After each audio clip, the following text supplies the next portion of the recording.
여러분 안녕하십니까? TV 속 서울신문입니다. 지난주 전남 나주에서 일어난 아동 성범죄 사건이 전국을 분노로 들끓게 했습니다. 더욱이 가해자가 이웃 사람이라 더욱 충격적인데요.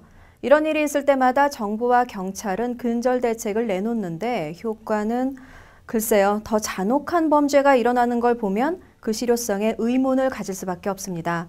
이런 성범죄를 최소화하려면 잘못된 성문화를 바로잡고 사회 소외 계층의 안전망을 구축하면서 사회 문화적 토양을 만들어가야 할 겁니다. 한 주간의 이슈를 만나는 톡톡 SNS로 TV 속 서울신문 시작합니다.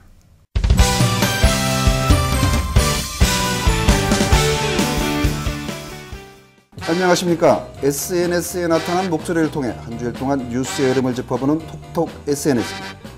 이번 주에는 잇따라 터지고 있는 성범죄, 그리고 안철수 원장의 행보가 주요 이슈가 됐습니다. 성범죄가 나라를 뒤흔들고 있습니다. SNS도 이 문제로 연일 달아오르고 있는데요. 성폭행은 평생 고통을 주는 것이기 때문에 공개 처형해야 한다. 친고죄로 규정한 법을 바꿔 무조건 처벌해야 한다. 가해자의 인권보다 피해자의 인권이 더 중요하다는 등의 강경한 목소리들이 쏟아져 나오고 있습니다. 이와 관련 사형 집행을 재개해야 한다, 폐지해야 한다를 놓고 경론이 벌어지기도 했습니다. 한편 선정적인 성폭력보도 좀 정도껏 했으면 좋겠다는 등 과잉 보도에 대한 우려의 목소리도 이어졌습니다.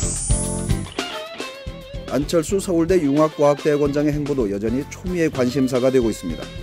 특히 딱지 거래로 첫 번째 집을 마련했다는 뉴스가 뜨거운 논란이 됐습니다.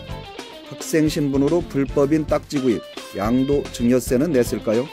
전세 운운했던 거짓말에 대해 해명해야 한다. 그러면서 어떻게 무주택자의 서름을 안다고 할 수 있느냐는 등의 비난이 많았습니다. 하지만 나도 딱지로 첫 집을 샀다라든가 안철수 신상 털기에 앞장서면서 왜 박근혜의 과거는 언급하지 않느냐는 등 옹호하는 쪽도 적지 않았습니다. 한편 새누리당 인사가 불출마를 종용했다는 안철수 측 금태섭 변호사의 주장도 논란을 불러일으켰습니다. 새누리당에서 여자 문제를 거론할 자격이 있나? 대선 출마도 안 한 사람을 출마하지 말라고 협박한다는 말이냐는 등의 비난하는 목소리가 컸습니다. 정치 관련 이슈가 또 하나 있었는데요. 통합진보당의 분열과 이정희 전 대표의 대선 출마 시사 소식에 곱지 않은 논초리가 쏟아졌습니다. 분열 사태에 대해서는 8단계를 작성해서 보내야겠다는 자조 섞인 발언이 있었고, 대선 출마 시사에는 가뜩이나 없는 살림에 표 깎아먹지 말라는 등의 비난이 이어졌습니다. 또 국회의원들이 세비를 20% 올렸다는 소식에도 자기들 밥그릇은 열심히 챙기면서 국민들의 살림살이는 뒷전인 세금 도둑놈들, 세비는 올리고 노동자는 해고하고 영세상인은 망하게 하고라는 등 한탄이 쏟아졌습니다. 삼성전자의 OLED TV가 운송 중에 도난당했다는 뉴스에 대해서도 관심이 많았는데요. 걱정보다는 자작극일 확률이 높다, 믿을 수가 없다는 등의 비아냥거림이 더 많았습니다. 이 밖에도 민주당 대선 후보 순회 경선, 해병대 독도 상륙 훈련 취소, 올 추석 상차림 비용 19만 4,970원, 양경숙 수사 등이 SNS의 주요 이슈가 됐습니다. 요즘 폭탄 전기 요금으로 항의가 빗발치고 있다고 하죠. 폭염으로 전기를 많이 쓴 것도 사실이지만 요금 누진제도 문제가 있다고 합니다. 잘못된 건 바로 고칩시다. 톡톡 SNS 여기서 마칩니다. 안녕히 계십시오. 서울 시내에 미술관이 213대가 돌아다닌다고 합니다. 무슨 일인지 궁금하시죠? 성민수 PD가 소개합니다. 서울의 한 시내버스 정류장. 시내버스 한 대가 승강장으로 들어옵니다. 언뜻 보기엔 다른 버스들과 다를 바 없지만 이 버스에는 특별한 비밀이 숨겨져 있습니다. 내부에 들어서자 일반 버스에서 쉽게 볼 수 있는 광고판 대신 미술 작품이 가득합니다. 이를 지켜보는 시민들의 반응도 좋습니다. 기존의 상업적인 광고판보다는 이제 기존 딱딱했던 이미지보다 조금 더 이제 밝고 화사하고 좋은 것 같아요. 룸밀러를 이렇게 통해서 이렇게 봤을 때 좀 신기하고 또 한 번 더 쳐다보시는 분들도 있고, 주무시는 분들보다는 이렇게 그림을 한 번이라도 더 쳐다보면서 구경하시는 분들이 많으신 것 같습니다. 지난 4월 서울 시내 버스에 설치한 팝아트 작품 전시회가 인기를 끌었습니다. 이에 따라 서울시는 관내의 한 운수업체와 다시 협력해 시내 버스 미술관을 만들었습니다. 평소 미술과 사회환원에 관심 많던 동아운수 대표가 버스 광고판을 기부하고 뜻있는 화가는 재능을 기부했습니다. 이렇게 모인 기부로 101번 버스를 비롯한 시내버스 213대에 이순구 화백이 웃다전을 열었습니다. 우이동과 서대문역을 운행하는 101번 버스 중 한 대를 선택해 내부와 외부에 작품 20점을 전시했습니다. 151번, 152번 등 9개 노선 버스 내부에는 작품 한 점씩을 전시했습니다. 시민들이 바쁜 일상 중에 문화생활을 즐길 수 있는 여유가 딱히 없기 때문에 버스를 타고 다니는 한 시간 정도의 시간 중에서라도 문화생활을 즐길 수 있고, 그리고 또 버스도 좀 더 깨끗하고 편안한 환경이 제공될 수 있도록 하기 위해서 기획을 했습니다. 앞으로 서울시는 버스를 활용하여 시민 생활에 활력을 넣을 수 있는 다양한 전시와 행사를 계속할 계획입니다. 서울신문 송민수입니다. 이제 슬슬 추석 선물 얘기가 나오고 있죠. 지난 4일에는 지역 물류창고에서 추석 물품을 처음 풀었다고 합니다. 경기 불황이라 저가 상품이 대세라는데요. 강주리 기자가 현장에 다녀왔습니다. 오전 9시 경기도 여주의 한 물류센터. 쉴 새 없이 밀려드는 추석용 상품들을 실어 나르는 대형 트럭들이 발디딜 틈이 없습니다. 트럭에는 가공식품과 생활용품 세트 등 초저가 선물 세트들이 잔뜩 실려 있습니다. 이곳은 2,300여 개 협력업체들이 명절 상품들을 전국 각 점포에 효율적으로 보내기 위해 한 곳에 모아 분류 작업을 하는 곳입니다. 추석 물량 배송이 처음 진행된 오늘 이곳 물류센터는 하루 동안 40만 톤의 배송 물량을 소화했습니다. 평소 처리 물량의 2배 수준입니다. 이 유통업체는 한우 도축수가 평년보다 40만 마리 이상 늘고 미트센터를 통해 유통 단계 비용을 최소화하면서 처음으로 10만 원대 미만의 한우 갈비 세트를 내놓았습니다. 2.7kg 한우 갈비 2호는 지난해는 12만 원, 재작년에는 14만 원에 판매됐던 제품입니다. 불황인 현실을 반영하듯 공산품을 분류하는 드라이 센터에서는 초저가 실속형 상품들이 산더미처럼 쌓여 있습니다.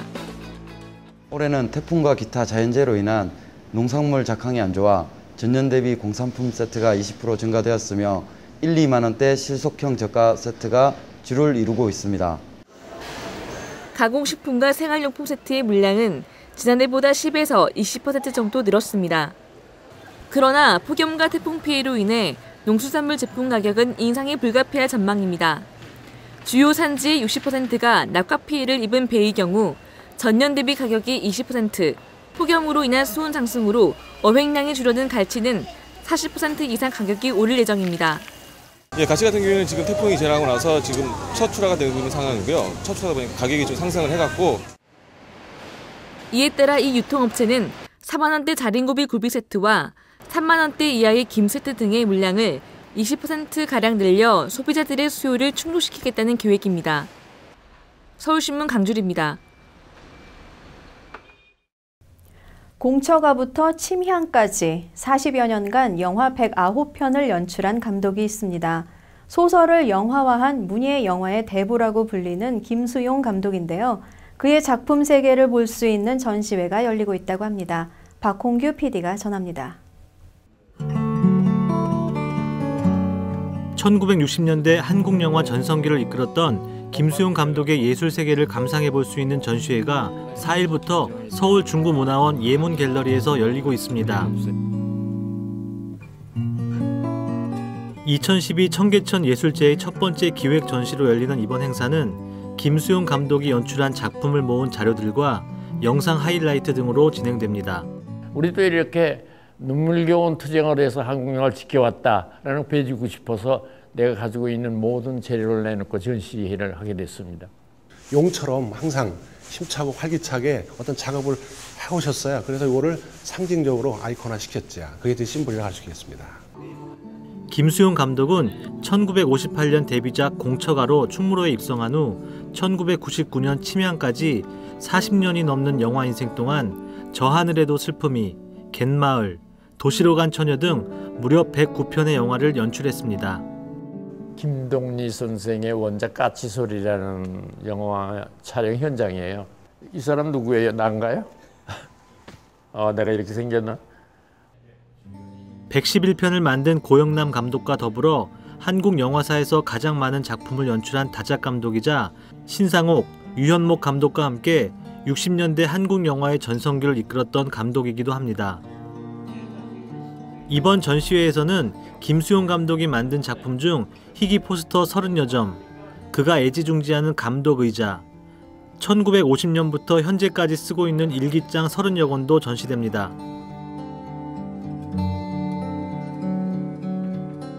오랜 친구이자 영화의 조언자이기도 했던 걸레 스님으로 유명한 중광 스님의 병풍 그림과 중광 스님이 출연했던 작품 등도 볼 수 있습니다. 하와이 영화제에서 만났어요. 난 그때 만추라는 영화를 가지고 갔었는데요. 옛날에 어서 아주 그립던 때 안 묻은 사람을 만난 것 같아서 나하고는 아주 절친했죠. 김수용 감독은 한국 문예영화의 대부로 불릴 정도로 문예영화의 붐을 촉발시켰고 다양한 장르와 형식의 작품을 만들기도 했으며 사회적인 문제를 심도 있게 다루기도 했습니다. 뛰어난 영상 언어로 한국 영화의 깊이를 더해온 지성파 영화감독 김수용. 이번 전시를 통해 그의 영화 인생 50년 발자취를 함께 느껴보는 기회가 될 것입니다. 50년대부터 이렇게 꾸준히 우리 대중과 더불어 관객과 더불어 웃음과 눈물을 함께한 우리 고유의 이야기, 우리 고유의 배우들, 그리고 한국적인 연기를 하는 배우들이 여기 이렇게 남아있다라는 걸 봤으면 좋겠어요. 서울신문 박홍규입니다.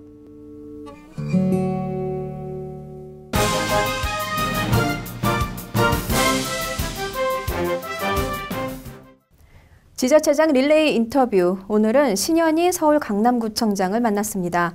최근 성매매 행위 장소를 제공한 서울 강남의 한 특급 호텔에 3개월 영업정지를 내렸는데요.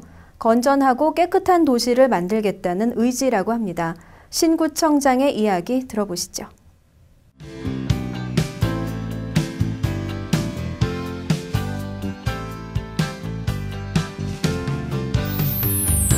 저희 강남의 유흥주점, 단란주점, 일반 음식점 등 포함해서 약 14,600여 개가 있어요. 근데 그 중에 이제 이렇게 불법적으로 영업을 하는 데가 우리가 상상해봤던 것보다도 더 많은 것 같습니다. 그래서 제가 구청장 취임을 하고 동해 나갔을 때 주민께서 그런 말씀을 하시더라고요.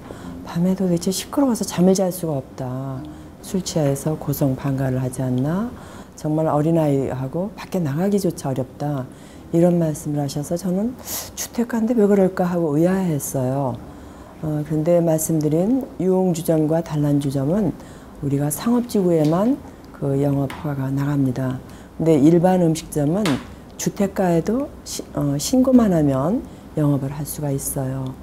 그런데 유흥주점, 단란주점은 일반 음식점보다 세금도 4~5배가 높아요. 그런데다가 지역이 묶여 있고 또 허가를 받으려면 그 임차는 세금이 비싸지 않습니까? 그러니까 손쉽게 얻을 수 있는 주택가 또는 학교 앞 이런 데 그 일반 음식점으로 신고를 해놓고 거기에서 불법적으로 건축을 개조를 하고 거기에서 불법적인 영업 행위를 하면서 포탈까지 하는 거죠. 그동안 제가 2년여 동안은 계도 유주, 행정 처분 유주를 했었는데 이제는 안 되겠다 해서 저희가 7월 2일자로 불법 퇴폐업소 근절을 위한 특별 단속 TF팀을 구성을 했습니다. 인원이 팀장하고 직원들에서 4명밖에 되지 않습니다. 근데 이분들에게 저희가 모집할 때부터 직원을 희망하는 분들을 전부 공개 모집을 했어요. 그래서 청렴성과 책임감과 일에 열정이 있을 분으로 4명을 선정을 해서 저희가 서울중앙지검의 특별사법경찰관으로 지명 요청을 했어요. 그래서 지난 7월 17일 날 지명이 돼서 이분들이 직접 수사를 하고 검찰에 송치할 수 있는 그런 일까지 합니다. 그래서 과거에는 행정처분을 했다면 지금은 수사를 해서 형사처벌까지 우리가 요구를 할 수 있기 때문에 7월 2일부터 출범을 해서 이제 2개월이 막 지났는데 오늘까지 현재 단속된 실적이 130건에 이르고 고발한 건이 31건, 지금 그 처벌을 지금 우리가 진행 중에 있는 게 지금 7건 등에서 상당히 많은 짧은 시간 동안에 성과를 거두고 있는데 단란주점 형태, 유흥주점 형태로 하면서 세금은 일반 음식점 세금으로 냈기 때문에 포탈된 액수가 상당히 많죠. 그래서 저희가 지금 그 추가로 세금 고지한 게 저희가 약 2억 5천만 원 정도 현재 되고 있습니다. 3년여 동안 그 법정 소송으로 해서 저희가 이겨서 그 강남의 그 특 2급 호텔이 2개월간 영업정지가 됐어요. 영업정지가 됐는데 영업정지 들어가기 전에 또 불법 성매매로 인해서 우리가 단속이 됐습니다. 그래서 저희가 영업정지 3개월을 이미 예고 통지를 지금 한 상태로 놓여 있고 구청장으로 일을 시작하면서 아마 최초로 학교 보안관을 실시한 것도 자원봉사자로서 우리가 시행을 했고 또 맞벌이 부부들 또 어려운 가정들을 위해서 365일 24시간 어린이 맡길 수 있는 그런 시설도 우리가 5개소 개소를 해서 상당히 국민들로부터 호응을 또 많이 받고 있고 또 뭐 주차라든지 밤길이라든지 이런 뭐 어려운 그 모든 상황을 해소하기 위해서 우리가 CCTV 관제 센터를 보다 더 그 업그레이드해서 지금 운행을 하고 있습니다. 그래서 저희가 그 부족한 점은 많지만 강남이 정말 안전한 도시가 되기 위해서 우리가 그 구재정 여건이 허락하는 한 그 투자에 아낌없이 쓰려고 노력을 하고 있다는 말씀을 드립니다. 최근에 가수 싸님 덕분에 뭐 정말 그 강남이 뭐 어떤 곳이냐 하고 외국 그 TV에서 사회자 물으니까 바로 미국에 있는 베버리 힐즈와 같은 곳이다라고 우리 사회분이 이렇게 답변을 했어요. 말씀드렸듯이 저희가 5대 불법만 우리가 정말 근절이 된다면 저는 그렇게 생각합니다. 강남이 베버리 힐즈, 뉴욕의 맨하탄 못지않다라고 저는 생각을 합니다. 그래서 우리가 지금 적극적으로 범국민운동을 벌이고 있는 이런 불법만 근절이 되고 우리가 반문화도 정말 건전만 하다면 우리 강남은 어디에 내놔도 뒤지지 않고 선진 도시로서의 견인차 역할을 할 수 있다고 저는 생각을 합니다. 폭염이 언제였나 싶을 정도로 요즘 참 쾌청합니다. 아침 저녁에는 서늘하기까지 한데요. 이렇게 일교차가 큰 날씨에는 감기에 걸리기 쉽습니다. 손발을 깨끗이 하는 건 가장 기본적인 질병 예방법이죠. 변화하는 날씨에 대응하도록 간단한 겉옷을 준비하면서 이 가을 건강하게 즐기시길 바랍니다. TV 속 서울신문 오늘은 여기까지입니다. 저희는 다음 주 이 시간에 다시 찾아뵙겠습니다. 안녕히 계십시오.